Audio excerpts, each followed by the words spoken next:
I think that's one of the hardest things about being a creative is you have to do so much work with the idea that no one will care.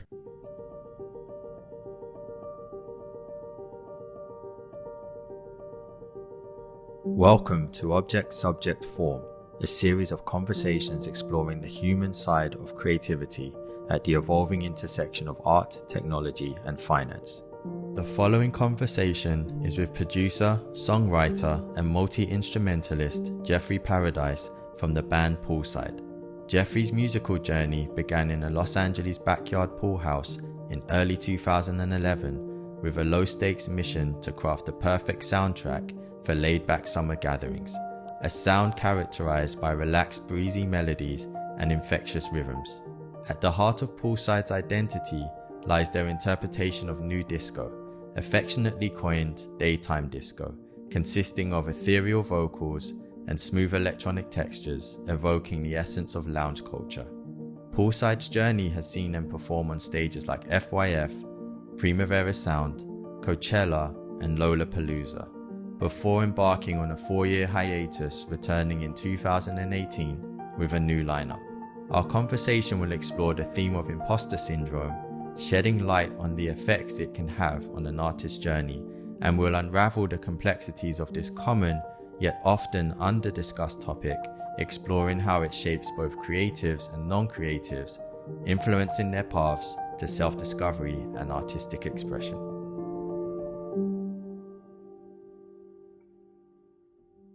Jeffrey. Yes. Thank you so much for fitting me into your busy schedule. Well, I'm glad it all worked out. Yeah. Thanks for having me. I appreciate the time. And I think this topic is really important. I think a lot of people do experience some form of imposter syndrome at some part of their life or their creative career.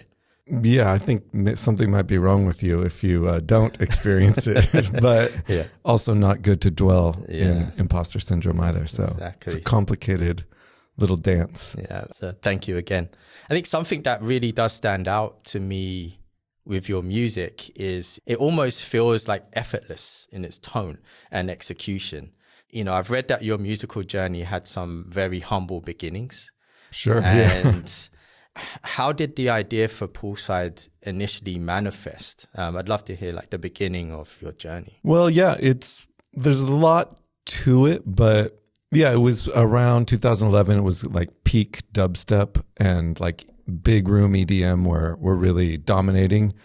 And I was a DJ at the time, I was a regional DJ, so to speak, playing more than just bars, but you did have to keep up with what was current. And then when that moved into like, dubstep essentially, I was like, wow, I'm like, this is not my thing. I think if I was 17 years old, it would have definitely been my thing, but it just didn't like resonate. So I was with a buddy of mine, Philip, who's a really good producer. We were both feeling the same way. And so we're like, let's just make what we would want to hear, and I had just moved to LA. I came from New York, even though San Francisco was a home for a long time, but New York is very much about like going out. But in LA, it's like, I'm having a party, just like, Yes, come to my backyard. Right. And so we were going to these backyard hangs and it would just be like, like, I'm just like, dude, it's like 2 p.m. and we're like barbecuing. This is weird to be hearing this music. So the idea was, it was kind of inspired by my like upbringing in San Diego, which is like a pretty strong Latin, like lowrider culture, which plays like very much like chilling in the park kind of music. And then dance music, which I had been a DJ since college up until, I guess I still am currently a DJ, but I was really focused on DJing for about a decade before Poolside. So it's kind of combining those two influences of like kind of those chilled out lowrider picnicking music with like house or dance music. So it was like, new disco was probably the closest thing to what we were doing, but we just kind of thought of it as this very much this two guys hanging out, like making music for literally LA backyard parties. So it's to kind of solving a problem for yourself almost. Kind of. It was really in a way. And so that's why it is feel laid back, because we were pretty drunk when we were making that first record, and like we were not ambitious at all with like what the plan was. It was very much like we were going to just like hijack the like speakers at our friends' little parties. And that's like the extent, you know, like maybe we'll get to DJ a few parties here and there as Poolside, but it didn't seem like, oh, this is $1 million idea, we're going to be huge at all. Yeah. Do you think that the fact that you didn't have that sort of outlook at the beginning helped keep things moving? Because I feel like sometimes when, you know, you put this almost like a mountain in front of you because you're trying to achieve something that's so great, sometimes you don't even end up starting. Yeah, I think that can be true. I think that's sort of like a prerequisite to at least music to like not set out to succeed. But I don't think you succeed by not setting out to succeed. You just have, like, so many of my friends' stories who are successful were like, I was kind of sick of all this stuff that was going on, so I decided to do this. Do my own thing. You know, and they're like, I never thought it would be successful. Like that, I'm not saying like if you follow that formula, you succeed, but it just seems to be essential part of succeeding. I think so it's weird that seems to be true. Rarely do you go like, I love Calvin Harris and Taylor Swift, I'm going to do something just like that. And rarely do you get popular when I think you're copying what's trying dominant. to copy. Yeah. And I think that brings a lot of the originality to a lot of artists. Right? Yeah, for sure. Yeah. Most people are wanting something that feels a little different.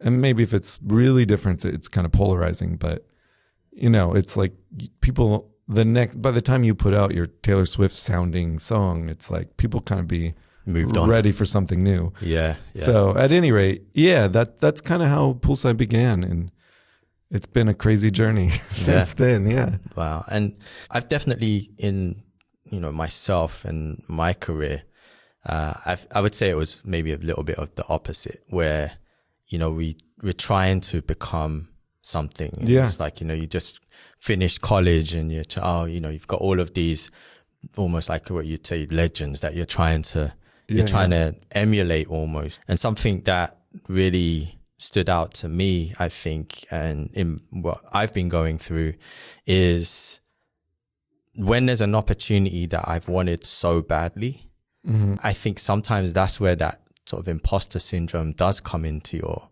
mind, because what happens when you get that opportunity? Oh yeah, totally. And you've worked that hard and it's like, okay, here you go. And now it's like, am I worthy for this gift? Yeah, totally. Am I worthy to be here?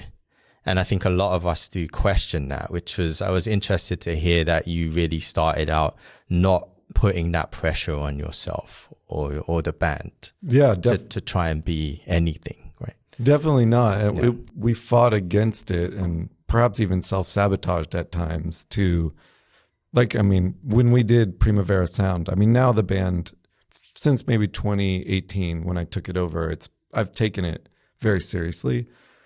But like Primavera Sound was a huge opportunity. We got this big, even Coachella, like big festivals. And we kind of like, Primavera was in Barcelona, and we went as 4 band members, like no crew, no front of house, no tour manager, just like 4 musicians. No assistants? No, nothing, like literally nothing. And, you know, I didn't know enough at the time to be like, that's crazy, because I had never been successful before as a band, but that's crazy. Like, it's just so unprofessional. And like, you're really setting yourself up to. So it was kind of charming, I think, in the beginning that like we'd get these big gigs and we'd just kind of turn up like guys in t-shirts, like, oh, here we are. And just like, get on with it. Do the show. But I think that charm wears off. You know, it's like sometimes when a guy gets really mad on stage and storms off, and it becomes cool news, and you're like, whoa, that was wild. But then if you're like, oh, every time I see this artist, they leave halfway through the set, that's not so cool. It's not sustainable. Yeah, exactly. It's like a little bit of a charming thing. Or like, you know, a drunk teenager, you're like, oh, they're funny. But then you're like, oh, this drunk belligerent man won't leave. You're like, this guy, it's just a different thing. So yeah, we definitely took it extremely low stakes, low pressure. I mean, I had been in bands before, And we had thought like, oh yeah, let's try and make this hit. And, you know, just, it almost seems to never work. I mean, maybe some people are good enough to do it, but I don't know. I was never good enough to be like, I'm going to make a hit and people are going to love it.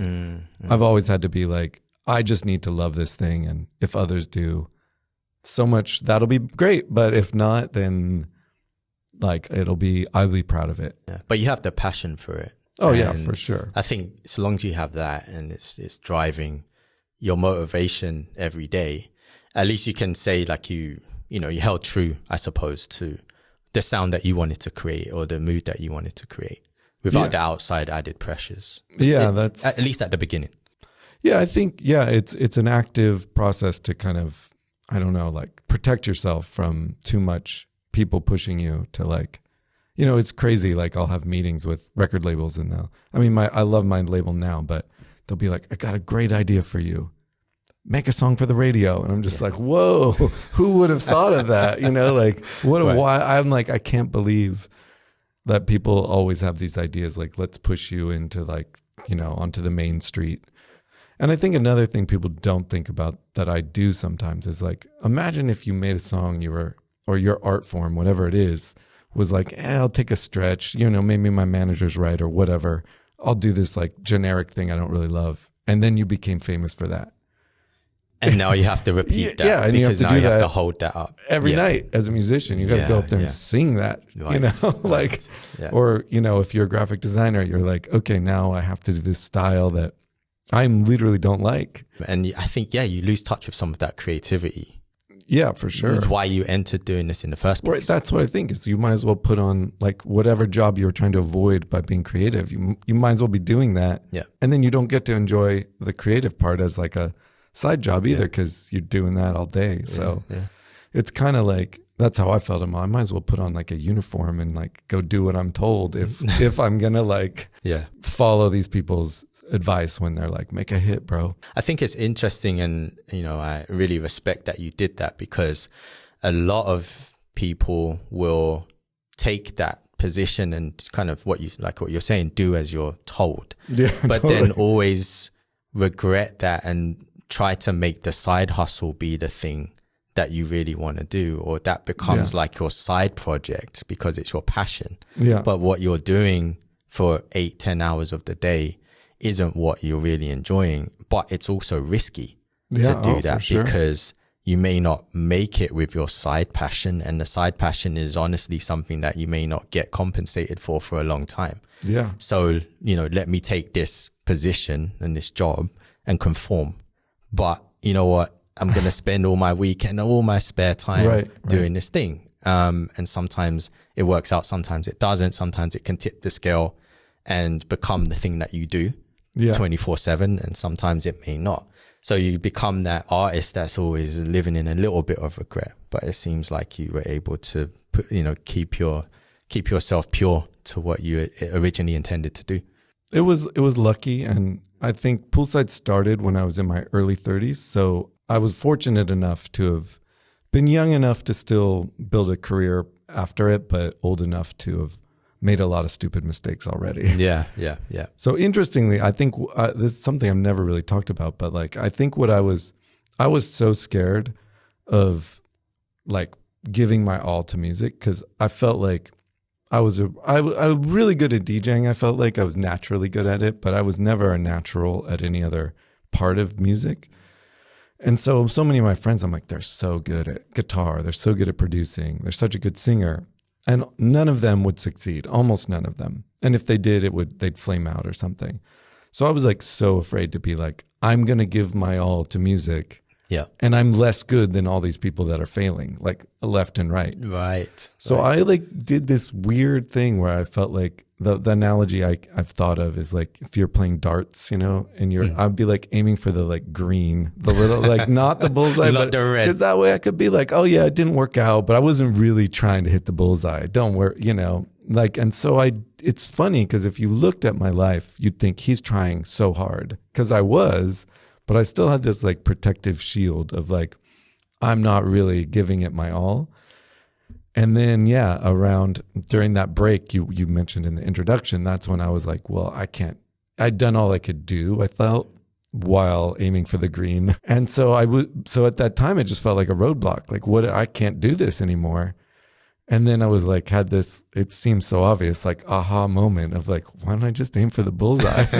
But I mean, it took a lot of soul searching to do that. And at that point, I'm in my like mid pushing to late 30s, you know, and I'm like, do I really want to like really try to reinvigorate my career? And like a lot of, am I too old, imposter syndrome? And, you know, is this going to be too much work? And aren't there other people that their voices should be heard, or whatever it was? Those voices in your head kind of talking you out of it. Oh, exactly. Yeah. And then I think it was just fear of like actually trying and failing. And that's like where I had a total block of like, I just didn't want to be like, I gave it my all, I failed.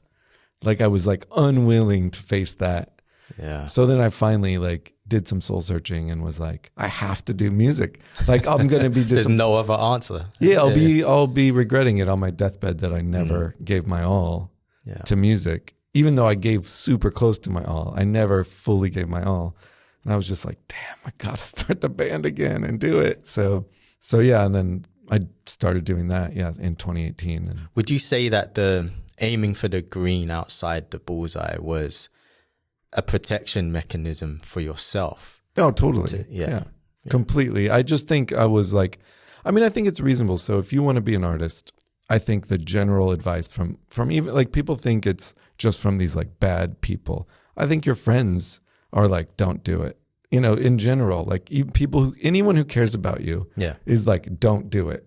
Yeah. Because like, look at it. Like it usually sucks. Yeah. And most people fail. And like, you know, you don't get paid that well until you know, put in, I mean, there's people who get very lucky, or you're like one of the best in the world. Those are like outliers, but otherwise it's a challenging path. And so anyone who cares about you should probably say like, don't do it. Like I care. But it's interesting that you say that, because I was having another conversation about, you know, like artists and the creative career in general. Yeah. And, you know, a lot of parents don't necessarily think that a creative career can be a lucrative career. Yeah. And so you often get talked out of following that journey of being an artist or a musician or, you know, a designer or a fine artist or whatever it might be, in favor of something that might seem a little bit more corporate or academic. Yeah, totally. You know? So I've been thinking about that lately, and what could also potentially fuel some of that imposter syndrome in a way, when maybe your closest to you may not believe that that's what you should be doing. And as you said, you know, sort of advising you, hey, maybe you shouldn't do that. Yeah, totally. And then in a way, you know, it could potentially block, or it could potentially save you from almost like yourself. And, you know, it all depends. But I remember when I got the opportunity to move from London to LA, even some close family members thought that, you know, was it a scam? You know, is the person that is trying to hire me from this small town, you know, we didn't grow up with much, giving me this opportunity to come out to LA, is this legit? And I think I didn't really come from success, or didn't really have like a lighthouse for success, which means then, you know, your family or even close friends or people in your neighborhood that maybe haven't got past college, let's say, or have gone into like a really successful career, may not be able to visualize that somebody from your own circle, surroundings, family could have been given that kind of opportunity. And it made me sort of second guess for a split second. Oh, wow, like, am I deserving of this? Because it reminded me of how I grew up and who I was and where I was at the time. Right. You know, so so that leads me to a question. So were you surrounded by success when you were growing up? Well, interestingly, my dad he worked in like law enforcement, weirdly. And, and then he kind of became an entrepreneur, like running group homes for adolescents who were like in between sort of, whatever you call it, like kid jail. There's a name for that, but juvenile hall. and you know, getting out of the system. So I saw my dad work very hard and do things like that. And then, interestingly, San Diego had this moment. I was too young to participate, but like after grunge, like there was this, you know, you wouldn't know it unless you lived in San Diego, but there was this major label kind of frenzy of like, San Diego's the next Seattle. And I was like, you know, 13, 14 when that was happening, but you just read about it, like all these local bands that were like literally playing like 200 people kind of size rooms were getting major label deals. And I think that was really inspiring to see, because you just had this environment where you're like, it can happen. Okay. It's possible. Yeah. And skateboarding culture was huge in San Diego. And so there's a lot of people I know who are just essentially degenerate skaters who were like all of a sudden like getting paychecks to skate. Yeah. So I was like in the late 90s, it was this cool moment where it felt like this, don't fit in, I'm not following the rules, where now there's no rules, so it doesn't matter. But at the time, it was kind of novel to be like, I'm not following a traditional path. Okay. That felt like like a death sentence in terms of your career. You know, you're like maybe going to be a bartender. Right. Was like your kind of, if it doesn't work out, that's best case scenario. You have the fallback. Yeah, that was kind of it. Like you're like, oh, you don't have to wear a uniform to work. Like you're not at Subway sandwiches or something. I mean, no offense you got to start. I worked at Payless Shoe Source, but I'm just saying at the time it was like, that was a great job if you didn't have to wear a uniform. So the point being, like, it didn't seem like there was a lot of options, but when I look back, I was like, you know, San Diego was actually a cool place in the 90s, late 90s, mid to late 90s, where you're like, oh, there was a lot of counterculture, if you will, that was kind of becoming global culture. Like Blink 182 was from there, and like almost every skateboarding company was from SoCal. So I think I got lucky in that way, but I didn't really participate in either of those like things. I wasn't a pro skater, and I wasn't even in a band yet when all of that happened, but I think it was helpful. But overall, I think the general messaging was just like, don't do something creative. Like your life will suck. Wow. You know, and like, that's where, back to that green thing in the Bullseye, was like, I was just so afraid for that to be true. You know, I was super afraid like they'll be right and I'll be wrong. You're afraid to shoot for the middle, just to go for the target. So you're kind of skating around the outside. You know, let me try and do something, but at least if I don't make it, I've got like an excuse. You got an excuse. Yeah, at least internally. And it took me like, you know, a long time to break through that.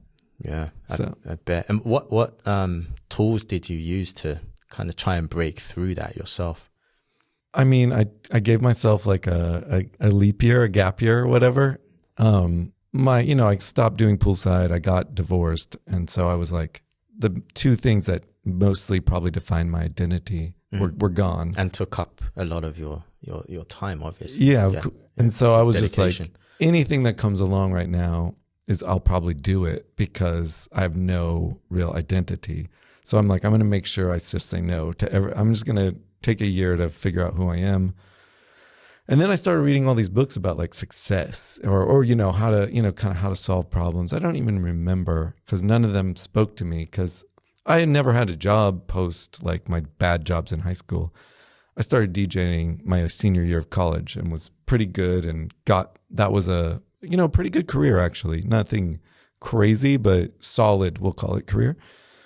So all of it was like, you know, what if you had $1 million in the bank? What would you do? And, you know, I was like, I would do music, and I've already been pretty successful. Like, I've toured the world.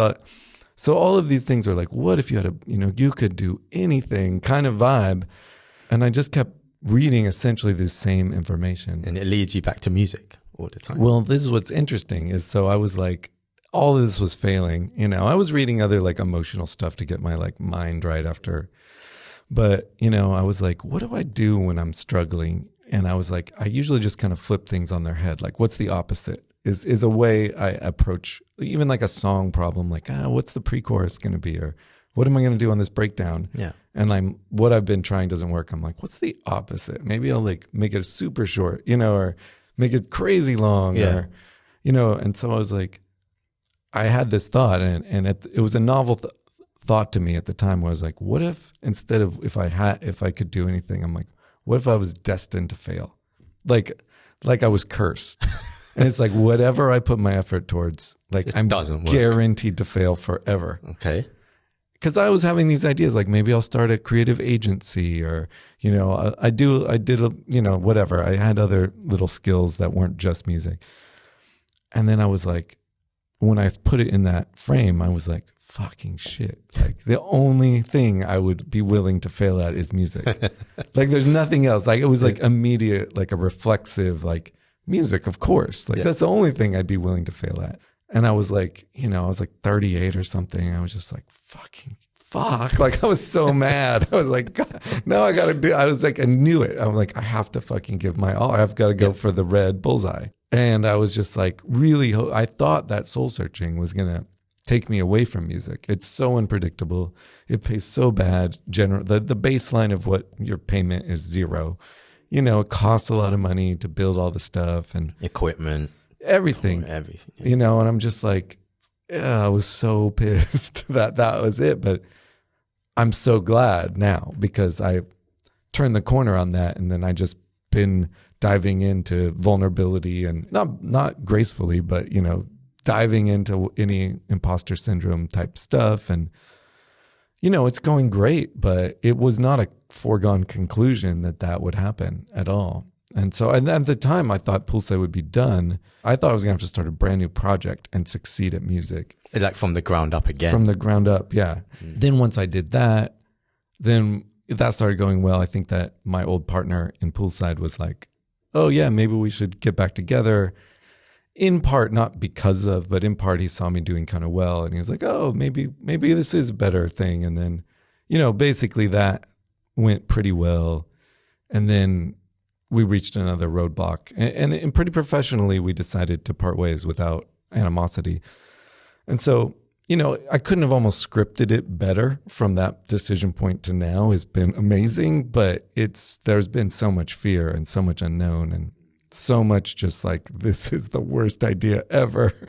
But, and if it didn't go well, I mean, it would have been a tough road, but I just gave it my all and here we are. So. Yeah. And you didn't talk yourself out of it. Like how long did it take you to sort of come full circle back to the point like, oh, it's definitely music?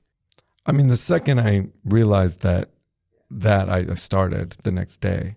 Oh, wow. Like I was just immediate. Like, yeah, but getting to that was probably 8 months of like soul searching of what to do. Going on the sort of, reminds me of the alchemist, you know, going on the journey and coming back, and it's like your answer was already there, really. Totally, literally, it was exactly that. Yeah. So, but yeah, that's the funny thought is like when it hit me, I was truly like upset.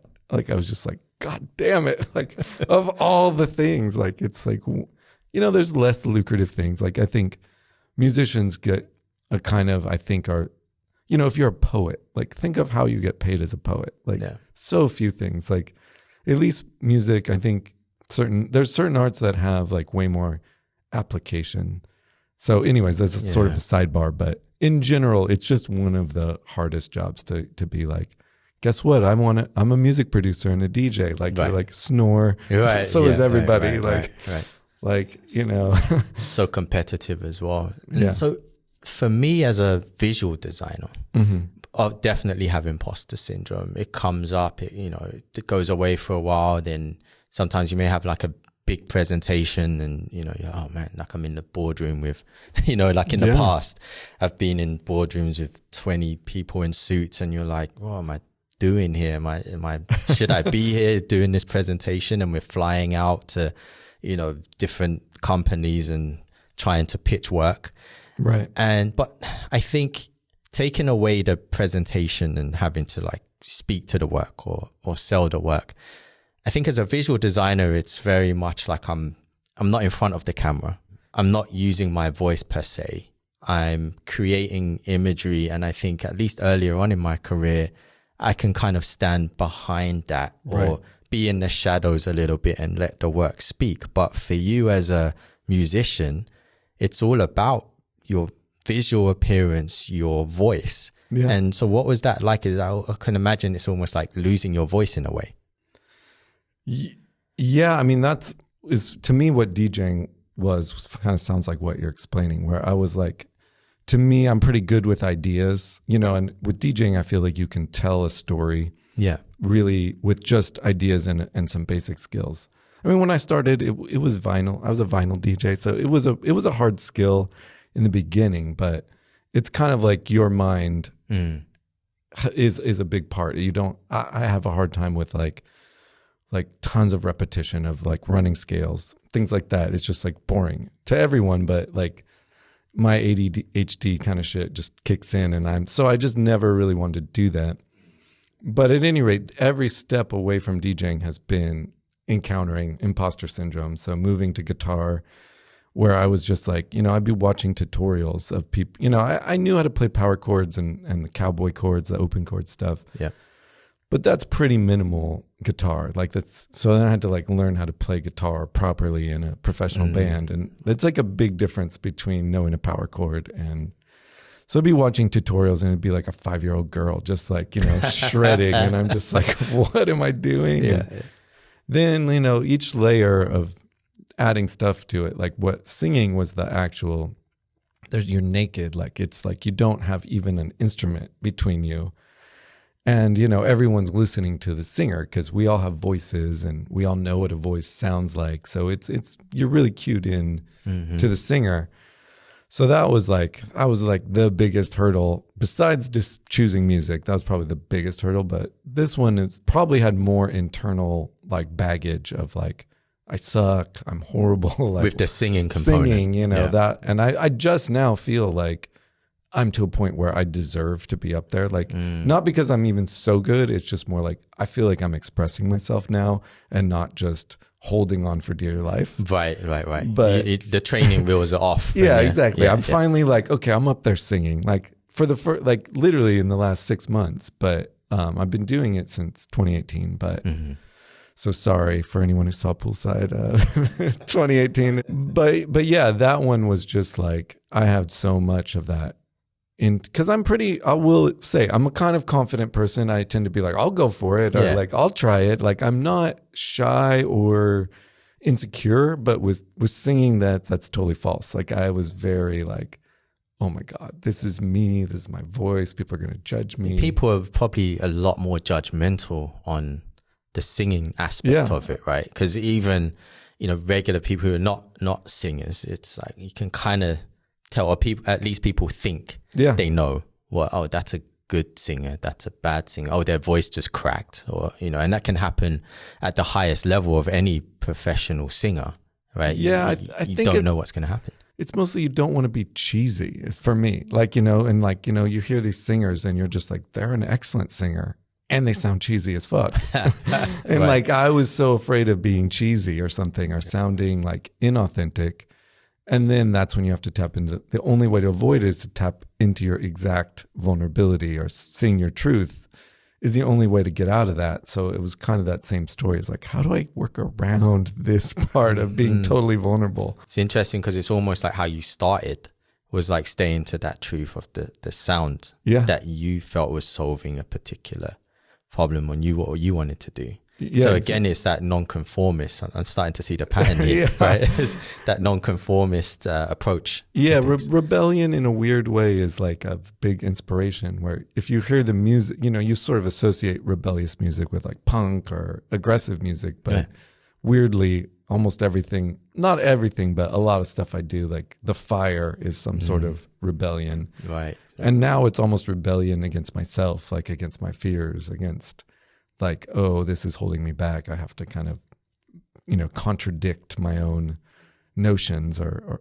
whatever. So it's crazy. It's been a crazy journey, but I finally feel like really in the last 6 months, I've overcome like the hardest parts of it. And now I feel I get to express myself on stage. And that's where I really wanted to be, where it's like, oh, I'm doing me on the stage. So yeah. It's like, now it's like, if you don't like it, that's okay. I finally feel like that. It's really hard when you're like, I hope you like it. And they're just like, it sucks. Right. You're like, oh, that hurt. Yeah. Especially if you're trying to be something else. Exactly. that you may not think is, again, like not so true to you. I mean, that hurts because you're trying to aspire to this thing. Right? Yeah, exactly. It's almost, it's like undermining, you know, you're just like, oh, and it then didn't work. Deep down, you sort of almost know it as well. So that adds a bit more pressure, to you. Exactly. You're like, they're probably right, you know? So but yeah, that was the one where just the exact concept of imposter syndrome was just like a daily fight with my brain, just going, you know, I bought a little Airstream trailer. I think you maybe saw it when you came over. And like, I couldn't even sing in the house with like Natalie on calls. Cause I'm like, just the idea she might walk out of her room and hear me. Right. Like even literally there'd be times like where I'd think sounds crazy, but like, you know, like Google or Instagram's like recording me, like hearing me. Oh yeah. You know, like that would make me insecure. The idea like a computer. That the devices could be listening to you right now. Exactly. Wow. Like it was so intense because again, your voice is you. And so it's like, you just can't escape that, like, here I am to be judged. Like you can't escape. There's no workaround when it's your voice. And so I bought this little broken down Airstream to like practice in. And, you know, it's just every day I would go in there and try. And, you know, it took months and I was just like, it's not really getting better, but I'm just going to keep trying. I saw like a lot of different singing lesson instructors and I don't think it was that helpful because I was still holding back, you know. That's like a big thing with singing. It makes sense with all art, but I think with our own voice, it's much harder. Like if you were to try some new art form that even if you're skillful at the like foundation, you would give yourself a lot of leeway. You'd be like, I'm figuring it out. Some grace. But when your voice is like, like you're just like, you suck, don't do this. Like it's like you think, or at least I did, you shouldn't like, so then when you're holding back, trying to sound good, you kind of just need to like throw paint at the wall, which is going to sound kind of bad. And like that is like kind of the first phase of learning to sing is sounding bad at singing is a piece of getting good. And if you're not willing to do that, or you're not just some lucky natural, like, you know, you'll just be held back. So it's like the process of iteration I can identify with. But I think there's a big hurdle to overcome with the consistency aspect. Like to throw the paint at the wall, you have to sort of initially break through that imposter syndrome and actually be able to throw the paint to get your feedback from yourself or get feedback from others if it's something that you need to just put the project out to get the feedback. Right. And I feel like, you can only really improve through iteration of anything really. Yeah. And so, I mean, how did you push through and actually, you know, be consistent? Because that's hard in itself. No? It was, I just willpower, to be honest. Like, you know, and luckily enough, like I was in a position that the band, through my like production, DJing, other skills that I've developed, like there was a clear reward. You know, I think if I was just like alone in my bedroom hoping someone would listen, like I would have given up. Like just to be real, like I think it would have been too hard.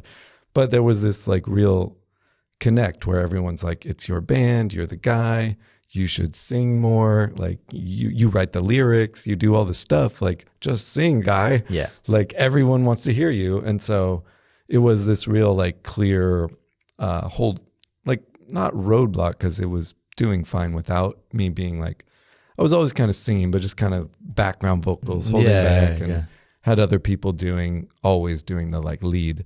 Yeah. And so they're like, my management and the label, and I think correctly were advising me. They're like, it's your face, it's your project, it's your words. Like, let's make it your voice. You have to get up there. Yeah. At least a few songs, get up there and be like, here I am. Yeah. And so, it was a struggle because if there wasn't like a, you know, an impending payoff that was pretty obvious, like a goal. I think that's one of the hardest things about being a creative is you have to do so much work with the idea that no one will care. Yeah, there may not be a reward. Yeah, exactly. So you have to love it. Yeah. Because then the reward is pretty much for yourself to know that you're doing at least something that you enjoy. But the ultimate, I guess, reward of actually being successful in it, it's very ambiguous, right?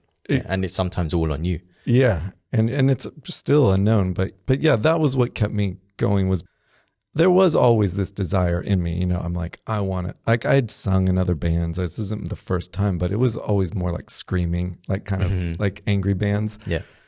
So that felt like safer, but this was the first time I wanted, you know, it was really hard to be like, I want you to hear my voice, like, and just to own that, like, listen to me, you know, like to get over that. And so to just face that day, and day after day was hard.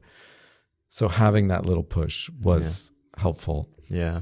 And if I feel like you have to have, and correct me if I'm wrong, like a bit more ego to be doing that, right? Like if you're kind of just doing something because I love it and there's no expectation, and, you know, I'm not really pushing my voice out there that much, whatever quote unquote voice means. Yeah. You have to have a bit more of that confident ego side to put you on stage to be able to perform like that. Yeah. Which is like something you have to tap into and is vulnerable, especially I think when you're young and no one's heard you. I think it was very easy for me to be like, give me the fucking mic, you know, I've wanted to be heard more than I've been heard yet. Yes. But now, you know, I'm not like dying to be listened to, or, you know, I like being listened to when, you know, but I'm not like, I want to talk over you. Yeah. Like I want to make sure I'm heard. Right. I'm happy to be like, you know, passive. But yeah, so you kind of have to tap into a little bit of that, like, you know, narcissism, if you will. Yeah, no, I can imagine. Yeah. Maybe hopefully healthy narcissism, but where you're like, I've got something to say. I've got a microphone, like, listen up. Controlled narcissism. Yeah, something like that. I've been thinking about that a lot lately, so that's how that word came up. But yeah, you kind of have to be a little bit self-aggrandizing to think like you all should hear me. But I don't think you have to be like a jerk or an egotist. You know, to me, music is like this communal thing that it's, you know, kind of replacing concerts, a lot of missing pieces of culture, which, you know, I don't like wish people were more religious, but I think some of the religious elements of like, we're at church and we're singing together and this is our community, and, you know, we're helping each other out. And that's a really human thing that's, I think, kind of going away. And so the healing side of that too. Yeah. So I see it as like a, you know, a real responsibility and an honor, more than like, just to be clear, I'm not up there like, yeah, look at me, I'm the best. But on the other hand, you still are kind of leading that. So you do have to be a little confident in yourself. Yeah. And be conscious of how you can move an environment. Right? Exactly. And an audience as well. Yeah. And they're all there to have an amazing experience. And it's kind of just selfish to just be like, well, I'm just going to do whatever I feel like it, you know, like, but you do have to pull it from you. You don't want someone to phone it in either. So, yeah. And I feel like the voice it's quite a spiritual thing, isn't it? Right? Yeah. It's your essence. It's your identity. Yeah, exactly. That's why the imposter syndrome was so hard to overcome around the voice. There's no denying, like, that's my voice. You know, you're hearing it back. That's me. I don't know. I don't like how I sound. Yeah. Where guitar and piano, all these other things, it's, you know, it's your character is in there, but it's not your voice. Yeah. And isn't it weird? Like, you hear yourself talking to people every day. Yeah. But when you have to hear your voice back, and if you're even trying to do something more than just talking with your voice, it's like this weird thing that happens. And, you know, I'm not sure about that. Yeah. Definitely. You're analyzing it. Yeah. Like in a way that no one does. But yeah, there's so much subtlety that is communicated in the voice and in the expression. And, you know, and that's another thing that helped me get through the singing, is you realize all of the singers you really like most likely are not good singing. It's not their good singing that you like. It's that they are expressing themselves in a way that resonates with you. Mm-hmm. And that expression is usually poor singing. What makes you stand out as expressive is where it deviates from good singing. Right. And so people want you know what I mean? I think that's an interesting take on the artist, is like, we're all perhaps, or some people, striving for like perfection or better. But like now, especially with technology, perfection's not so hard. It's not as hard as it used to be, where people want like, what do you have to say? Like, what is your perspective? What's your take? You know, like, where's your voice again, outside of singing voice, but you know, what do you have to communicate? That's what's making this art, instead of, you know, just a good singer isn't really art. Right, because then your audience or your fans can identify with you more, that the more human side comes across. Yeah. From your experiences and, you know, who you are, how you're feeling. Yeah, like James Brown, for example. Yeah. He's like, doesn't even really sing a lot, you know, Yeah. just like, wow, yeah, and just doing these guttural and, Yeah. but it's awesome, you know, Yeah. and it's like, that's like an example of, I think, what people are, that feeling that you can't get from, you know, some sort of software or Right. perfect, you know, if you like auto-tune James Brown, like Yeah. it'd be less good, you know. You're taking the edge off. Yeah, exactly. Too much. Yeah. So it's almost like visual technology now as well. It's yeah, totally. You see this kind of resurgence of wanting to have imperfection. Yeah. You're going back to film, you know. Yeah. Leave the mistakes in, have the grain in there. I think there was a little bit of a tipping point where I guess things got a little too polished, and then we find more appreciation in the old and weaving some of that back in. Yeah, it has Authentic. character, personality. Yeah. I'm like visually, I really like the era of like design where it was kind of all by hand, where if you saw Yes. like a typeface, like the letter A was not the exact same A ever. Yes. Yeah. You know, you don't want it done by like a child with a crayon, but you know that like those inconsistencies Yeah. really make it feels like, oh, there's some personality there. Right? Yes. Same with like cooking, like, you know, it's sometimes you want McDonald's maybe, but I rarely do, but you know, really you will, like, who made this food? What were they thinking? You know, the description and the menu kind of doesn't matter in a way. Yeah. Because you're like, experience. what's the point of view of the person making this? Yeah. Especially when, you know, with AI and whatnot, you could whip out a decent song or a decent visual, or like Canva or whatever, you know, you can provide like an adequate experience pretty easily now with a lot of art. So it's really, you know, it isn't the perfect thing that you have to achieve before you deserve to be on stage or presenting your work. Yeah. I think the human side, just what you're saying just now, is probably going to be even more important. I think with AI and future technology, of being able to differentiate between something that was human made versus made with AI. Not to, you know, of course you have to prompt it, but at the same time, there's going to be like, I think a need for authenticity, for what's different, what has that touch, right? You know, what has those flaws, those mistakes. And then of course, maybe there's ways to even, you know, you'd be able to script those things, but right, sure, I think there's something that comes from it being, you know, curated and made by somebody that does have a point of view. And there's a story behind something, which is what we all latch onto. Exactly that. Yeah. It's even if you are an AI artist, like you have to have a point of view that you're saying like, here's my point of view and here's how my art represents that. But yeah, that's what's interesting, I think, in, you know, just we're really attracted to things that aren't perfect. But I think as artists, we sometimes think we're not perfect enough, you know? And you try to aim too far into that. Yeah. And like that idea that like you're good enough now is I think really hard for people, including me. But like, because people want you, like, you know, like even if I was to do an art form that you've never practiced, like not something you're good at, like I'd want your work, you know what I mean? I wouldn't be like, I wish it was like, you know, better. You'd want your feelings in it. So that's what's so unique about art. You get to be an artist. It's a very lucky thing that you get to say, here's what's important, and I'm showing it to you. Right. Yeah. No.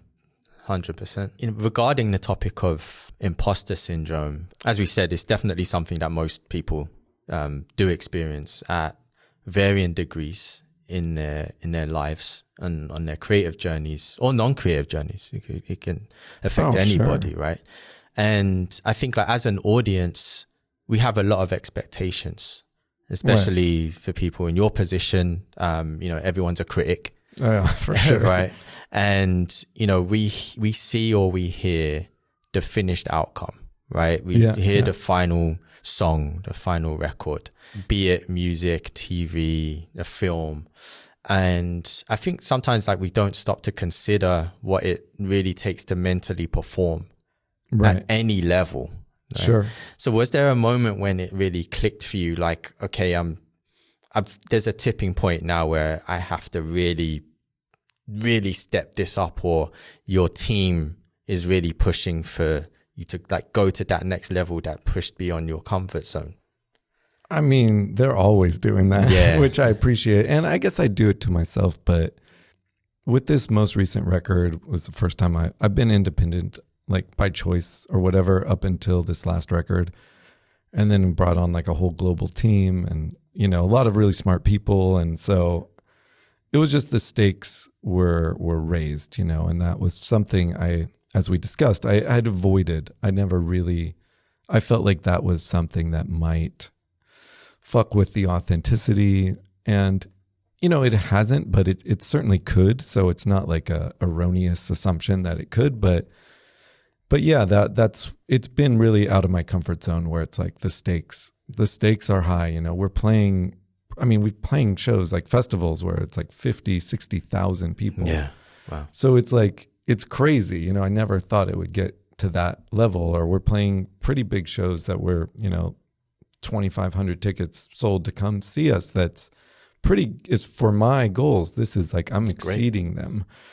And so it's this different thing now where I think the casual, breezy nature of Poolside used to be enough. But now, you know, people are paying a fair amount of money to come to this, and like they're a fan, and the music has like touched them. Like you're just like, I have to perform. Like I have to be ready. I have to be mentally prepared. I have to be rested. I have to be hydrated. All this and like to me, like coming from skateboarding punk rock kid, like preparing for a show that's was not about that. Yeah, you're just like that's. So the idea, I go to bed. Some like people are raging in the green room after a show, and then I'm just like, I'm gonna go to bed, guys. Like, you know, it's like 12:30 or 1 a.m. and you know, so. Yeah, I feel like I don't know how to put it. Like, it's not really there's stakes, but I just feel like the pressure is on. Like, you know, you're in the big, like feel like I'm in the little big, like at the very beginning of the big leagues of the music world, where it's like, it matters to people. And so if I just kind of fuck off and do what I want, like that's not appropriate anymore. Where before maybe it wasn't appropriate, but like it felt okay to me. And now, so like I have to even think about what I wear and like all of these things that I thought were lame to even consider. It's like, what are you, cheesy? Or you're like wearing an outfit guy? Now I'm like, all right, I have to you embody that now. These things where, you know, I could not like, and it's not like I wear anything I don't like, but I make deliberate choices now. Before it was like whatever I put on that morning is what I was going to wear on stage. I didn't like choose at all, like I kind of defied thinking that way.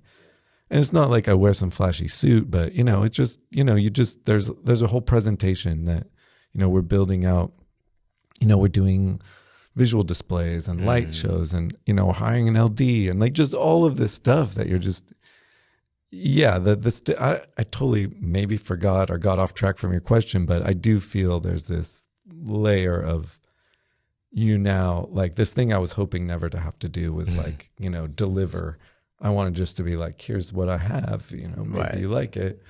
There's a responsibility, a bit more of a responsibility. Yeah, and it's like, I guess a tightrope where you want to be like, acknowledge that responsibility and do what you can to make sure you deliver, but you don't want to become fake or make it a job. So it's pretty hard.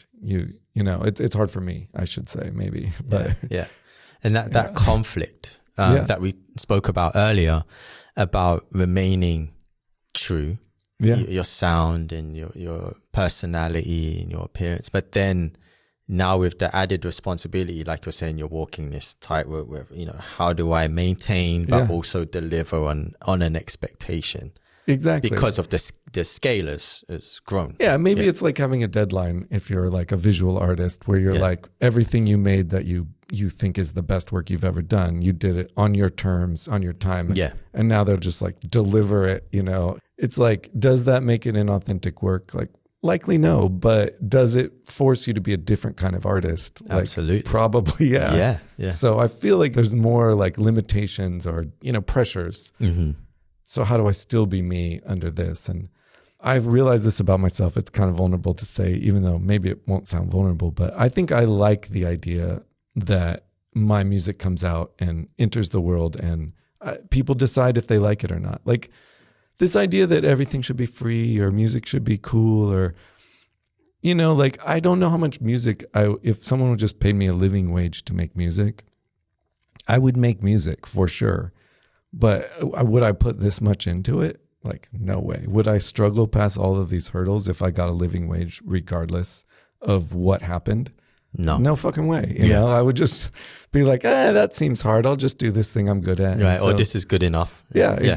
So I like that there's a world where like I am like pressured to deliver something I believe in that has to sort of exist in the world. And people get to say, oh, I didn't like that or I liked that, and kind of get to vote somehow by, showing up or not, or listening or not. And, I feel like that's a little controversial because I think everyone wants to be like, oh, anyone who's an artist should just get paid like this, like living wage is a word that people have been using a lot. And, it would be nice if there was this like, whatever, foundation. This like, you could be an artist and people supported you and it was fine. It wasn't this crazy choice. But on the other hand, like it would be a bummer if that was just like, oh, you chose artist. Like here's the ceiling, here's the floor, and nothing you're going to do. We'll break that. Either one. Yeah. It would be a pretty boring job. Kind of take the fire out of it as well. Right? For me, I think so. So I think every step of what I'm learning is it's just like a new set of skills. And I think it's a bummer because you kind of think like, oh, if I just keep getting better at singing or guitar or production, everything will just keep getting better. But it's like every step of like success involves like all these skills that sort of suck to have to consider learning or learn.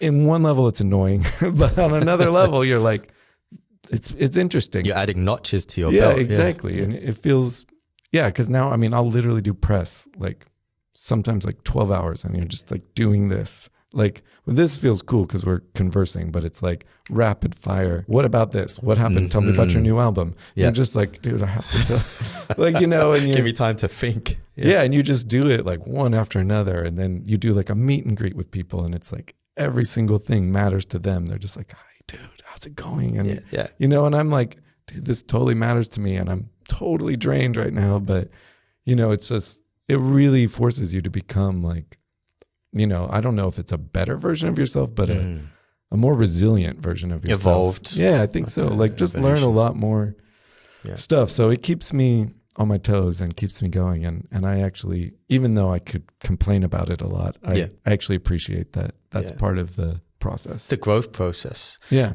It's as having another conversation in this room actually. And my guest, she was saying that it's like life is almost like a video game. Every level it's like now you have to equip up.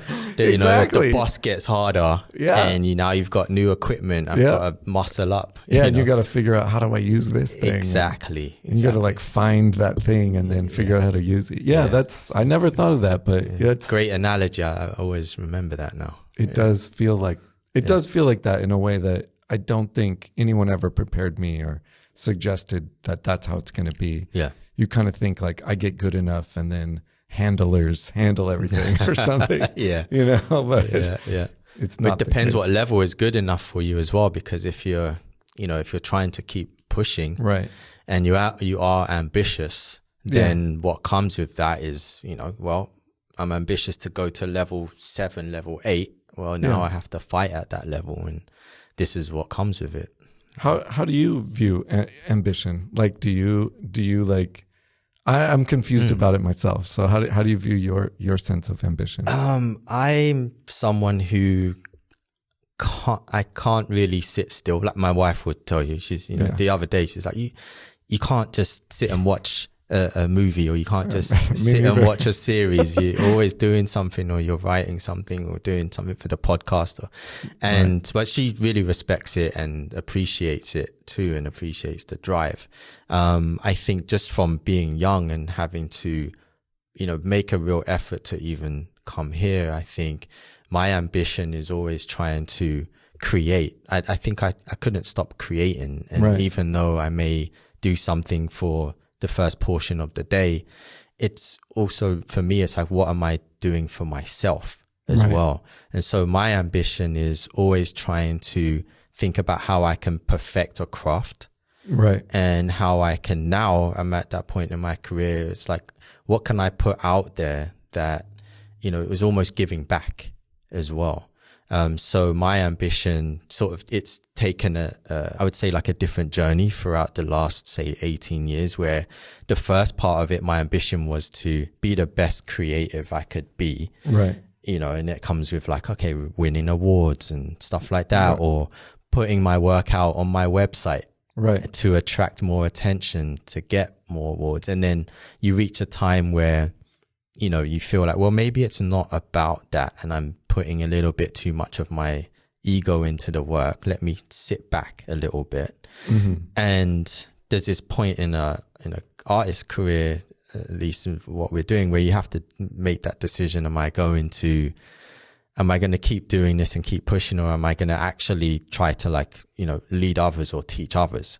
Right, and where you start to, go into like an art director role or creative director role, and it becomes less about you and more about your team's success and people around you and them succeeding. And, I get happiness from that. So that becomes an ambition.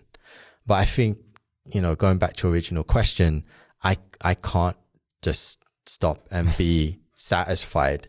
And I remember one time I thought that I could, and I think I was trying to convince myself, and there was an exec, this was early on in my career, but I really clicked with this one exec. He was a client of ours, and I went out to dinner with him, and I was talking about being just, reaching a level. And I said to him, I think people should learn to be, just be comfortable with where you've got to, and everyone's trying to achieve and trying to be better. And, I think it's okay to just, stay kind of where you are. Right. And be kind of consistent there. And the look he gave me from that, he didn't even say anything, but I knew he didn't agree with me. Right. It was almost like, what are you talking about, young kid? Like you're what, 25, 27, 28 or whatever it was. And yeah, I left that meeting being like, wow, I wish I actually didn't say that. Right. Yeah. Because it almost looked like I was done. Right. And and I think that was a kind of a turning point for me. But, as I said, it's always been in me. But yeah, I just want to keep going and keep striving. And obviously your goals change. Yeah, for sure. And you always, I feel like you climb some mountain and you think that's the top. And then from that new vantage point, you're like, oh shit, like, look, there's like all these other mountains I never saw from a different vantage point. Yeah. And then you're like, I got to go there. And then, but yeah, I feel like that's a good thing I think about being an artist, is a lot of it. I think when I'm doing it right, it's like an internal journey. It's not like win Grammy or, impress Mick Jagger or just, it's not these like things I can't control. It's these things that I'm like, okay, like make the best record I could make, which, is when you're, you've said a lot of things and done a lot of things. It's those kind of goals that inspire me now, but it is, it just doesn't stop. I'm always kind of like, how do I challenge myself more? And sometimes I'm like, is this really, is this normal? Yeah. Like, is this how someone should live? But I think I don't know, as a creative, I think if you stop, there's a part of you that sort of withers away inside. I definitely fear that. I don't know if it's true, but that's like part of me. Yeah. That's why maybe a lot of creative people don't really retire officially. You see people working into their 80s and 90s and still going. But I think, I mean, that's the other thing I kind of think people say if you do what you love, you'll never work a day in your life. I mean, I kind of feel like those people who say that haven't really like gotten results, because you work pretty hard if you do what you love. It's almost the opposite, I feel like, in a way. Yeah. You're just like, oh, now I'm doing what I love, I better work. Yeah. You know, I got someone gave me a green light here. Yeah. Now I've got to go. turn it. Well, yeah, that's it. It's like you're trying to push for that green light, and when the green light is given, you're like, okay. now I've got to do it. Yeah. Exactly that. Yeah. There's 2 stages. That's how it feels to me. Yeah. So no, that's another reason I realized music was what I would do. Was I would start a band like this, in the college or something, and I'd be like, it would break up because bands are super hard. And then I'd be like, I'm done. Like, I don't need to do another band, whatever. Yeah. And then like 6 months later, I'd be like, me and these guys are going to start playing some music. Like, it's just going to be for fun. Yeah. And then within like, a few months, I'd be like, okay, I got us a gig here. I'd be like, being the one who's driving essentially. And then all of a sudden I'd be like back in doing back it. in the mix. Yeah. And I kept doing that for a long time. And even when I was pretty successful as a DJ, I would always be starting these sub projects to do the creative. DJing is very creative, but you don't create music, and that's, I think, my core drive. So at any rate, I assume Poolside might be the same as just this little side, but the world kind of had other plans. Yeah, and it ballooned. Yeah. Yeah, it kind of took off pretty immediately, and then just kind of kept, a lot of bands can take off and be big for like 2 years. That seems to be a thing. You put out one body of work, it goes well, and then the next thing's like, okay, and then you disappear. Kind of fizzles off. And it doesn't, so I just assumed like that's like best case scenario. But like we almost like tried to screw it up. We like took a long time for our second record, and we're really inconsistent, and all of these things we did wrong, and the world just kept being like giving us opportunities. So I kept pushing, and then here we are. Blessing. I mean, it's, you're not getting that resistance so much. So it's kind of, whenever I feel like there's a lot of resistance, I have to analyze it. And I say to myself, is this resistance because I have to break through something? Right. Or is this resistance where I shouldn't be doing it? That's the tightrope that I've been discussing throughout this conversation, is like, how do you, kind of, or is it both, a little bit of both? Yeah.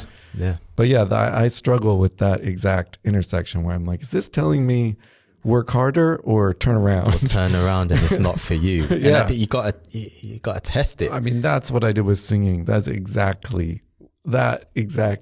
you precisely said it, is every day I'd be like, this is telling me turn around, like go away. Like, but luckily I kept pushing. But in general, I think, sometimes it is turn around though. It's not always overcome this gigantic obstacle. Yeah, because you may get very hurt in the process. Waste time or whatever else. But yeah. And then like I try to give myself permission to hire someone too sometimes, like where I'm like, why am I deliberating over this thing? I could just have a drummer come do these drums, or whatever. But anyways. One question I've always wondered, because, I've gone to concerts, watched concerts on TV, and you have tens of thousands of people around you. And that moment where you have to step on stage, and there's all these people looking at you, the attention's on you. Like, what is that like? And when do you know when the paint is dry? Like, I'm ready to step on stage and do this. Like, is it like right then and there? How do you feel like the days leading up to your performances? I mean, that's funny thing is I don't really feel a lot of nerves when I'm like side stage waiting to go on. I feel like the way my mind works is that I'm not like nervous person, but I'm an anxious person. So like days before a big show, if I'm not on tour, because when you're on tour, you're just doing it every night. But, when you have this big show you're leading up to, a lot of pressure, I'm like, I can do more. I can learn more. I should, it's like late at night. I've been rehearsing all day. I'll be like 5 more minutes. And then that turns into like 3 hours. And then I'm like, still wasn't enough. And like, I definitely have this anxiety, but by the time like it's a few hours before showtime, I'm just like, I can't do anymore. And so almost in this, like, my brain perhaps is very logical in certain areas, perhaps illogical other areas, but I'm just like, it's not logical to be nervous. Like my mind is just like, won't really let me, because I'm just like, well, I can't prepare any further. The more I get wrapped up in my brain, the worse it's going to get. So it's like, I just got to go out there and do it. And so it's very logical. And for me, it works, like where I don't have to like even talk. It's just natural. Like my natural tendency is just to go, so I've been like side stage with like literally like 50,000 people, and like someone will come up to me and is like, "Are you okay?" And I'm just like, "Yeah, what's up? Do you need something?" I'm like, "Oh, do you need some water?" And they're like, "No, are you good?" Yeah. And I'm just like, "What are you talking about?" This is what I do. Like I could be literally like returning an email like 30 seconds before I go on stage. I mean, I don't, because I want to be in the zone with my band. Moment, yeah. But like I could, it wouldn't feel like, oh, this is taking me. Like I'm just like, okay, I'm on. Yeah. And then it's like you're there and you're just in. I mean, and a concert, I mean, one of the things, it's so cool because there's so much energy, there's so much liveliness. There's, you're lucky enough as the artist in my case where, they'll carry you sometimes, Right. Yeah. It's the crowd involvement. You just walk out and it's just like, whoa, like you're not thinking about anything.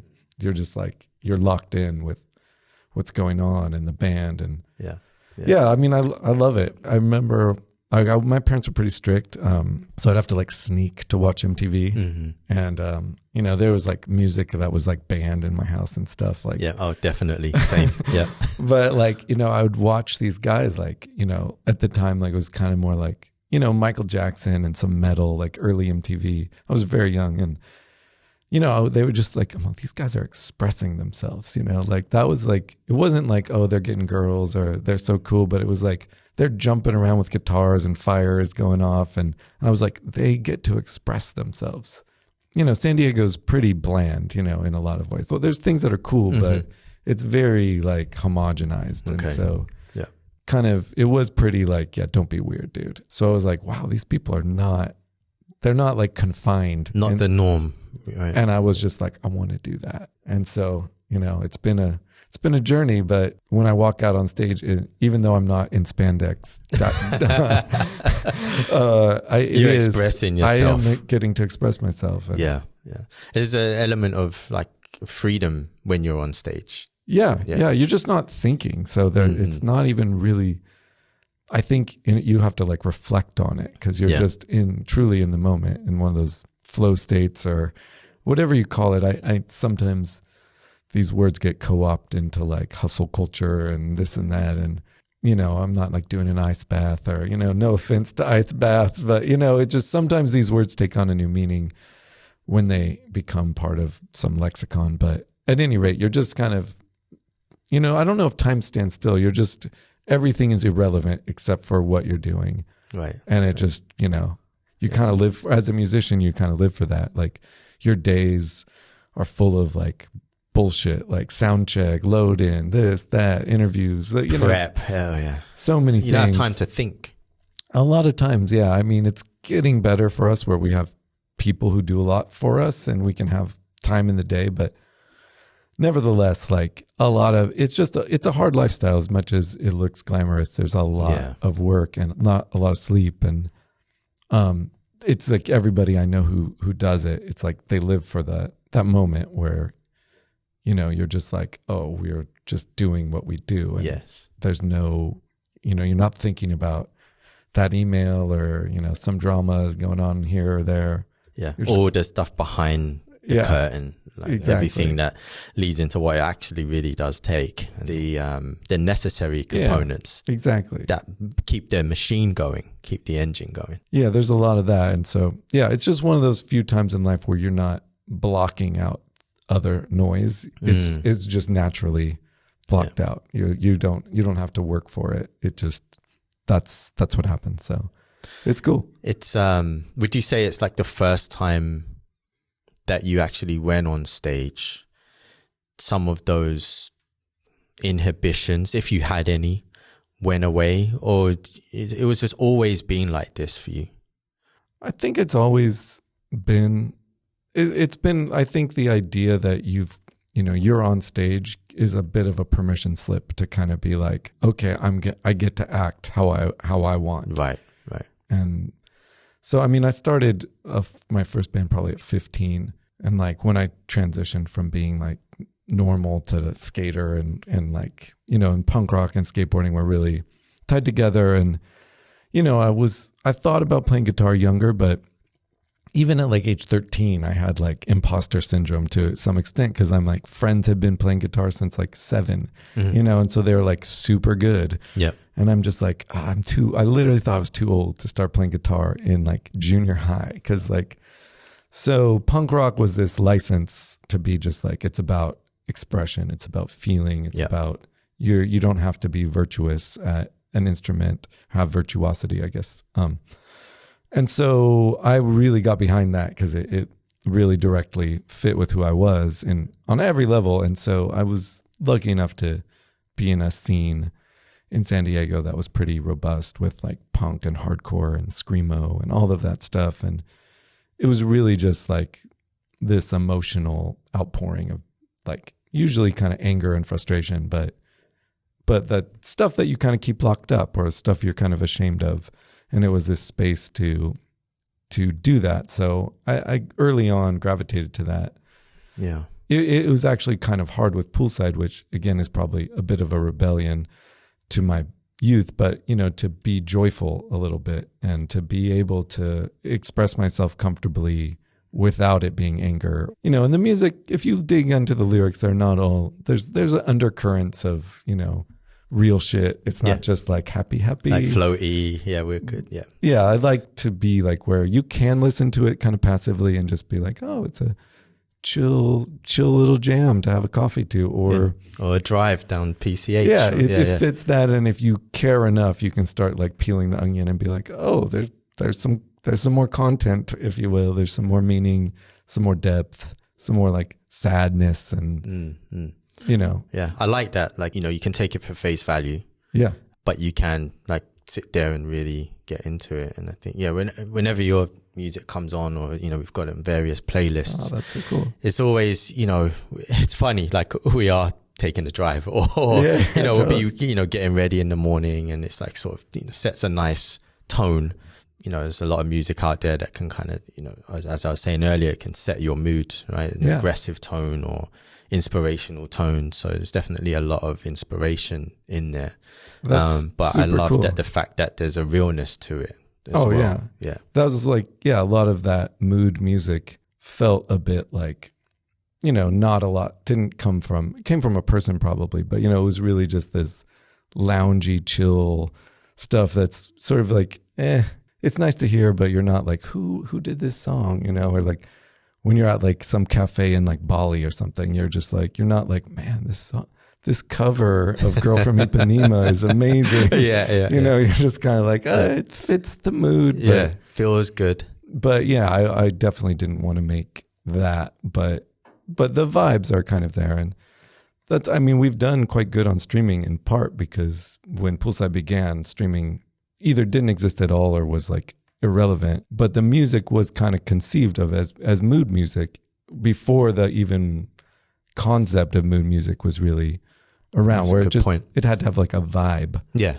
And literally we started making it in a pool house, and we would sometimes like, again, it was peak dubstep, peak EDM. So anything that wasn't that just felt a little weird. So we'd literally sometimes like go in the pool and like test it, like chill and like be like, oh, that part gets a little too like, we didn't really want to have drops or buildups or tensions or risers or just like a constant flow. Yeah, exactly. Which at that time that felt like really like, whoa, that's crazy. Like, cause it was DJ, we were making it from the standpoint of DJs, but then it was too slow to DJ, too slow to dance to. Didn't have drops, all of these things where you're just like, that's why we didn't have any, like no ambition. Cause we were like, this shouldn't work. Shouldn't make it. Yeah. No, like we didn't think it would. And we put up our first song on SoundCloud when that was a thing. And the next day we had like 3 label offers to put out our single. Like stuff that's like pisses you off if you're like, when I hear stories if you're like really that. tried to do it. Yeah, I mean, my old self, when I'd read stories from other bands, I'd be like, those jerks, like how? And then it happened to me finally or whatever. It's almost like when you're not caring, sometimes not trying. No, for sure. Opens up the doors. I think so. I mean, we were saying in the beginning, I think it is a prerequisite to success. It doesn't guarantee it. You know what I mean? It's just like, you kind of have to be, or maybe not success, but like one of those unpredictable successes or something. You know, you have to be like, I'm just going to do my thing. Who cares what happens? Yeah. It's bold. It's really bold, but I hope, you know, anyone listening to the conversation can sort of pick up some of these attributes that you have or that you've evolved and developed for your career. And I really like the analogy of the dartboard of, if you're feeling the pressure, you know, you don't always have to aim for that bullseye at the beginning. Right. Yeah. Totally. And take some risks outside. You know, it may not be the ring directly outside the bullseye. It might be a little bit further out, but totally. At least you're throwing the dart and you're taking some steps towards achieving something that you do innately want to do or you feel like doing. Yeah. Right. But take a layer of that pressure off, I think could be helpful. Yeah. I think that's true. And something else I was thinking about is just like sometimes like you were kind of saying, I think in the beginning, it's just like you want to go for like you idolize like some huge person and you want to go for that. And, you know, like sometimes it's just like, how do you avoid making mistakes, you know, in a way, like, you know, like what are dumb mistakes that everyone makes? Yeah. You know, how do you avoid like those going to maybe get you further than being like, you know, I need to be Tiesto or something like, what is Tiesto doing? Right. You know, you'd be like, well, he's got like millions of dollars and probably like hundreds of people working for him. Like maybe if he gave you his like playbook, it wouldn't even relate to you. Yeah. Especially where he's at now. Yeah, exactly. Yeah. So maybe, you know, it's just like do what's in your heart and don't fuck up. Yeah. Like don't make dumb mistakes and just follow your heart. But I do think there's a lot of luck and a lot of timing that just like, you know, that just have to hit. And like, there's certain bands that I think make music that's pretty timeless, but other ones you're like, if that band came out like 2 years early or 2 years later. Oh yeah. Yeah. Like, you know, we wouldn't have heard of them. I feel like that myself. If I didn't join the first company that hired me to bring me out here at that time, different path. Yeah, completely different path. Like within like a two year time frame. Yeah, and I would call that luck. Not to say your skills weren't good enough to get you that luck, but you know, there's, you know, for me, I won't direct it at you, but like, there's probably many people just as good as me who didn't get lucky. And I mean, I think I was one of those people until I got lucky, you know? So it wasn't like I finally got good. It was like I finally got lucky. Yeah. So there's definitely that element of timing, luck. Yeah. But you have to put yourself out and you do have to deliver something. Oh, because otherwise, you know, the timing is just, you know, it's there and you're not throwing any darts. So, you know, who knows if the timing's right or wrong? You'll never find out. Yeah. I mean, if you're not in the game, then you're never going to get lucky. Yeah. Yeah. As hard as it is. And I mean, thank you so much for being so vulnerable with your experience. I mean, I did tell some stories I've never told before, but no one usually asks. So they're just like, tell me about your new album. Yeah, no, I was really interested to hear your story, especially as it relates to these vulnerabilities and, you know, imposter syndrome and, you know, what is it like to perform at your scale, but also the humble beginnings that you had. Obviously success doesn't happen overnight and you kind of grow with it. Yeah, for sure. Along the way. So thank you for, you know, telling some of those untold stories. No problem. Yeah, and I think this will be of real good benefit. At least it definitely has for me to consider as, you know, I continue my creative journey as well. Right on. Well, thanks for the great questions and good to see you again. Yeah, likewise. I do have one last question that I ask everybody that comes on here. Considering your career, where you've been, the hurdles you've overcome, what would you say it takes to be more of a professional creative or artist? I mean, that's a tough one because there's so many things, but to sort of just to distill that down would be hard, but I will try. Certainly there's a relentlessness I think you have to have. Without that, you're really relying on luck in a very you've got a tiny doorway for luck to sneak in. And I guess the thing I see most people make mistakes around who want to be at least musicians is they're really good at something, whatever that is. It doesn't matter, like good producer, good guitarist, whatever they're good at. And, they've gotten some degree of recognition for that. And then they think okay, I just need to keep getting better at that. And most likely, if you already consider yourself really good, you're either delusional or you're right. Mm-hmm. And then if you're right, that's not what's holding you back, isn't becoming a better guitarist. You're good enough guitarist to do all the stuff that good guitarists do. You need to do more, some other skills. Maybe it's network, maybe it's push yourself, get vulnerable, get in more rooms, find out someone who's doing what you want to do and hound their ass nicely. Yes. If you can figure out someone who's doing what you want to do and find a way to ingratiate yourself to them, help them, be kind, get them on your team. I think that's really the best way to get there. So I don't know what you need, but you kind of need to be willing to do whatever it takes. Yeah. And have that mindset. Yeah. And then whatever kind of is in the gap between where you are and where you want to be, you'd be willing to solve that problem. To fill it. And if you're not willing to do that, which I think most people are not, most people are I don't really want, if you tell them almost exactly this with some specificity, if you knew someone exactly and you saw oh, here's where they are, here's where they're stuck, here's what they need to do. Most likely they're going to be I'd rather just kind of work on this thing I'm already good at and get a little bit. Yeah. They will you could literally give them the keys. And they won't do it. They won't do it. I mean, maybe you could show these are the keys, do it. You could force them perhaps. But if you just kind of say here's what the path is that will probably get you there, most likely, in my experience, they'll be nah, I don't really want to do it that way. That's not me, and it's fair enough. So yeah, I guess that's how I would do my best to encapsulate it. No, I appreciate that. It's because it's uncomfortable. And I think that's why a lot of people don't take that step. I mean, and if you're really good at I have friends who are really good at marketing, but then their dream is to do music. And so then they have this really marketing forward band and you're just it's kind of, no wonder it's got a ceiling. And then other people who are really great at music, but are I don't even want to post on Instagram that I did it. That's I don't want to promote myself. And again, these aren't the only limitations, aren't promoting or not, but that's just, you got to be willing to figure it out and to keep leaning in or diving into that. And it's usually painful.